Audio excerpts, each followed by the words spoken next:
और जनाब सब खैरियत। यानी जिंदगी जीते जीते अपने नज़दीक में जो दोस्त थे वो चाय है। और इस तरीके से मैं आश्रम आ चुका हूँ।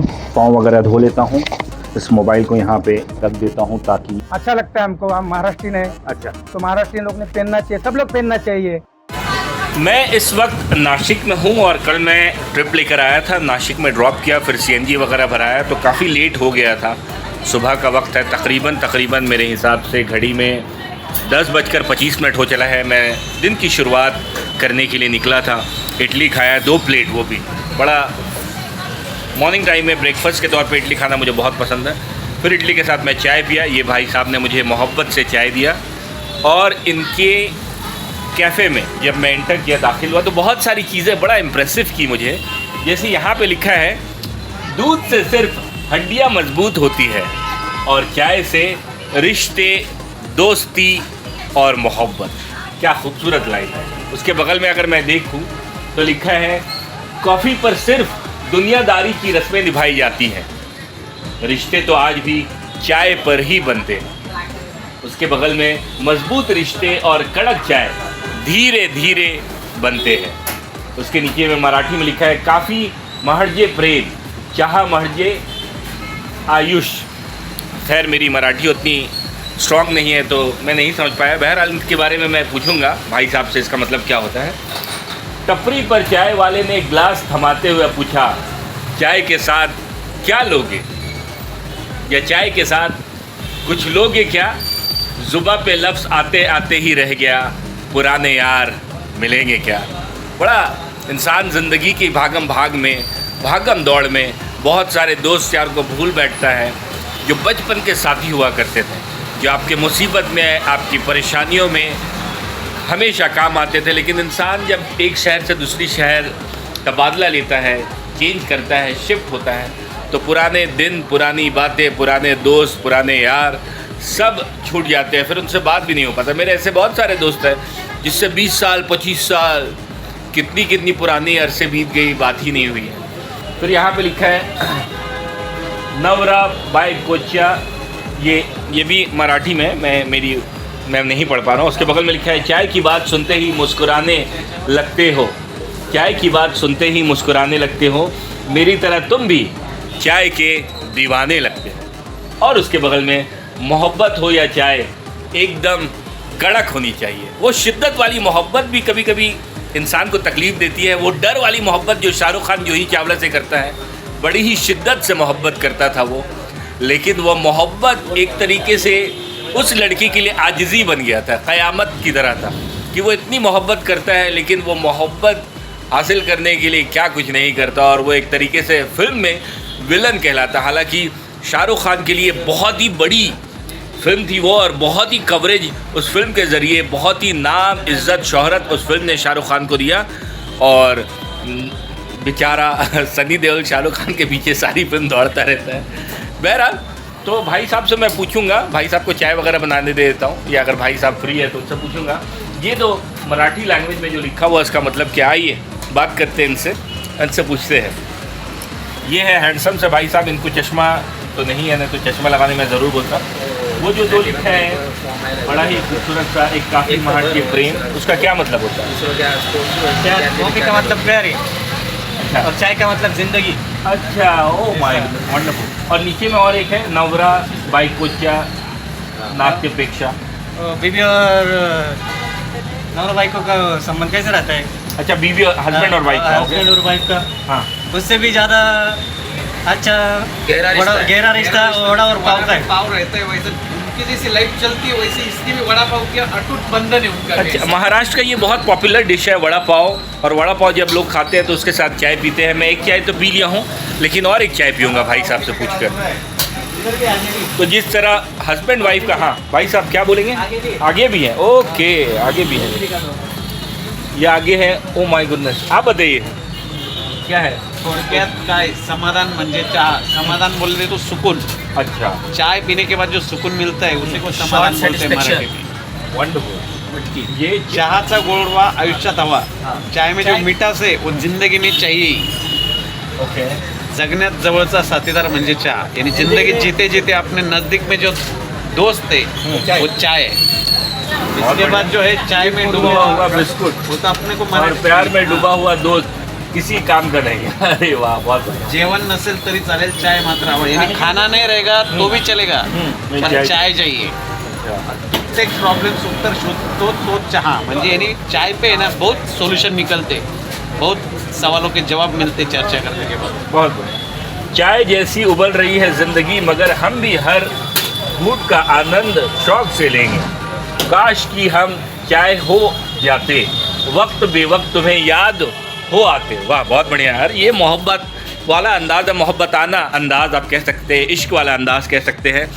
आप सोचिए ना यार, ये चाय से इतनी मोहब्बत इंसान को हो जाती है कि सुबह बीवी को पहला लफ्ज़ अगर वो बोलता है उठने के बाद, कोई मर्द कोई शौहर, तो बोलता ज़रा चाय वगैरह पिला दो और दिन की शुरुआत अच्छी हो जाए। बहरहाल हमारे चाय वाले भी पीएम बनकर बैठे हैं। देश का क्या हाल कर रहे हैं वो तो इस बारे में मैं कमेंट नहीं करूँगा, नहीं तो मैं भी कॉन्फ्लिक्ट में आ जाऊँगा, लेकिन सोचना चाहिए उनको। और जब हम चाय पी रहे थे तो दौरान गुफ्तगू उन्होंने बताया कि आपको नज़दीक में आश्रम है, वहाँ पे ज़रूर से जाना चाहिए। वहाँ पे महाराज आपको मिलेंगे और आप उनकी इंटरव्यू कर सकते हैं, आप उनसे बातचीत कर सकते हैं कुंभ मेला के बारे में। जी हाँ, ये नासिक का नामी ग्रामी मेला होता है जो और भी इंडिया में और भी जगहों में होता है। वो इस बारे में आपको इन डिटेल तफसील से जानकारी दे देंगे और आपको बहुत ही मज़ा आएगा और बहुत ही तह तक आपको कुंभ मेला के बारे में जानकारी मिलेगी। तो मैंने गूगल में, उन्होंने हालांकि लोकेशन भी दिखाया गूगल में, और बस फिर क्या, फिर मैं गूगल में नेविगेशन ऑन करके आश्रम पहुंचा और फिर देखिए क्या होता है।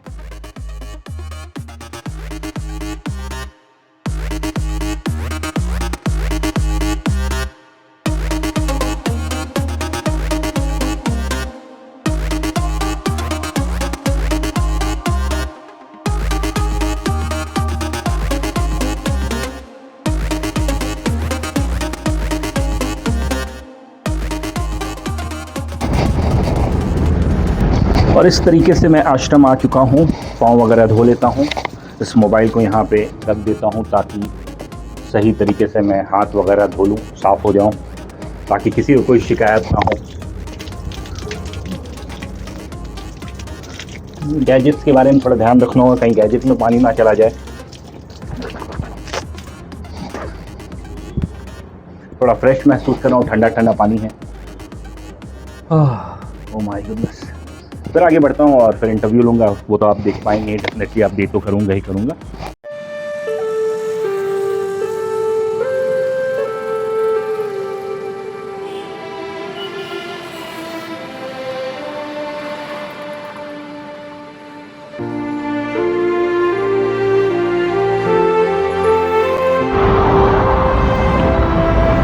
संत जनार्दन स्वामी आश्रम, जी हाँ, यही आश्रम में आया था। मैं सोचा कि इंटरव्यू कर लूँगा कुंभ मेला के रिगार्डिंग, जिसके बारे में मुझे लोगों ने कहा कि आपको ज़रूर इस टॉपिक में इंटरव्यू करना चाहिए। तो मैं बोला ठीक है, लेकिन जब मैं गया था तो जो संत महाराज थे, जैसा कि उन लोगों ने कहा, महाराज अभी आराम कर रहे हैं, विश्राम कर रहे हैं, तो अभी तो मुश्किल आपसे बात हो पाना, वो इंटरव्यू तो नहीं दे पाएंगे। लेकिन हाँ, उन्होंने ये ज़रूर कहा कि आप अगर शाम के 4-5 बजे तक रुके हैं या रुकते हैं तो उनसे ज़रूर मुलाकात हो जाएगी और आप ज़रूर उनका इंटरव्यू कर लीजिएगा।